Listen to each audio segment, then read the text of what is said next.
Hello বন্ধুরা, welcome to my channel Susmita's diary. তো আজকে আসছিল সোমবার, আর আমি সোমবারে শিব ঠাকুরের নামে সোমবারের ব্রত করি আর কি।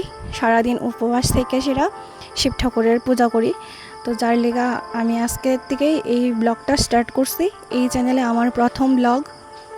আসলে অনেক দিন হয়েছে আমি ভিডিও বানাইতাম, কিন্তু সেরকমভাবে প্রফেশনালিভাবে কোনো সময় ভিডিও করছি না।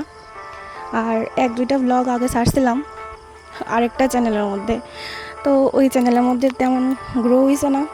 আমি জানি না এই চ্যানেলেও হইব কি না, কিন্তু তারপরেও আরেকটা আশা নিয়ে সেটা আরেকটা নতুন চ্যানেল ওপেন করছি।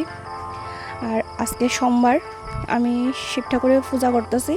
ওইটা নিয়ে আসলে আমি ভাবলাম প্রথম যখন ব্লগ স্টার্ট করছি আবার অনেক দিন পরে, তো একটা ঠাকুরের ব্লগ দিয়েছি, ব্লগটা স্টার্ট করি। আসলে আমি একটু নার্ভাস ফিল করতেছি ভয়েস দিতে গিয়ে, সেটা কারণ আমি ব্লগিংটা নিয়ে আসলে অনেকটা ইমোশনাল। কারণ কি, আমি আমার লাইফে অনেকবার ব্লগ করার ট্রাই করছি, কিন্তু দুর্ভাগ্যবশত আমার সেই ট্রাইটা ব্যর্থ হয়েছে। আমি প্রায় 2018 থেকে আমি ট্রাই করতাম ফেসবুকে, ইউটিউবে, ইচ্ছা আসলো, কিন্তু ভালো একটা ফোন প্লাস এমবি নানান অসুবিধার কারণে আমি করতে পারছি না, কন্টিনিউ করছি না আর কি। কিন্তু আমার আরেকটা চ্যানেল আছে, মন্টি লাইফস্টাইল, ওইটার মধ্যে প্রায় 67 সাবস্ক্রাইবার আছে। কিন্তু এটার মধ্যে তোমরা গেলে দেখতে পারবা প্রায় 3 বছর আগের ভিডিও আছে। 3 বছর আগের থেকেই আমি শুরু করছিলাম। এর আগেও আমার আরেকটা চ্যানেল আছিল, কিন্তু ওইটাই আমি কন্টিনিউ করতে পারছি না। তো আজকে আবার আমার মনে হলো যে না, শুরু করি, যেহেতু সবাই করে।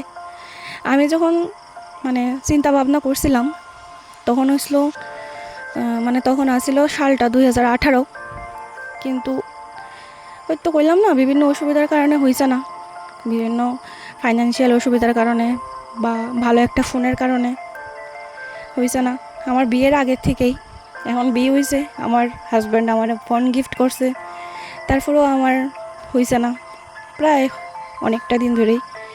কিন্তু এরপরে ভাবলাম যেহেতু এখন সবাই করে, আমি যখন চিন্তা ভাবনা করছিলাম করবো, তখন তো মোটামুটি আমরা তো ত্রিপুরার, তো ত্রিপুরার মধ্যে খুব কমই আসলো। আর এখন তো ঘরে ঘরেই ভিডিও ব্লগিং। তো আমি ভাবলাম সবাই যখন করে আমিও বা বাদ যাই গেলিগা, যেহেতু এটা আমার অনেক দিনের ইচ্ছা। তো এই ব্লগিংটা এই ব্লগটা নিয়ে এসে আমি আর কোনো কথা কইলাম না, লাস্টে একটাই কথা কই। এই যে দেখতে পারতেছো আমরা বাড়ির টমিটা আমি এখানে প্রসাদ দিছি। প্রসাদ বলতে সাগু আর কলা, ফল টল তো দেই না, খায় না, কিন্তু সাগু কলা খায়। এরকম টমি তোমরা কার কার বাড়িতে আছে কইও কমেন্টে নিশ্চয়ই। আমি জানি না কারা আছে না নাই, আমার লাইফেও আমি এই বিয়ের পরে প্রথম দেখতে পাইতেছি যে এরকম কুকুর থাকে যে এরকম সাগু কলা খাইতে পছন্দ করে আর কি। প্রত্যেক সোমবারই বইয়া থাকে, যতক্ষণ আমি পূজা দিই আমার সাথে সাথেই থাকে। তোমরা তো দেখতেই পারছো, আমার লগেই আসলো। তো প্লিজ প্লিজ প্লিজ আমার সাপোর্ট করো,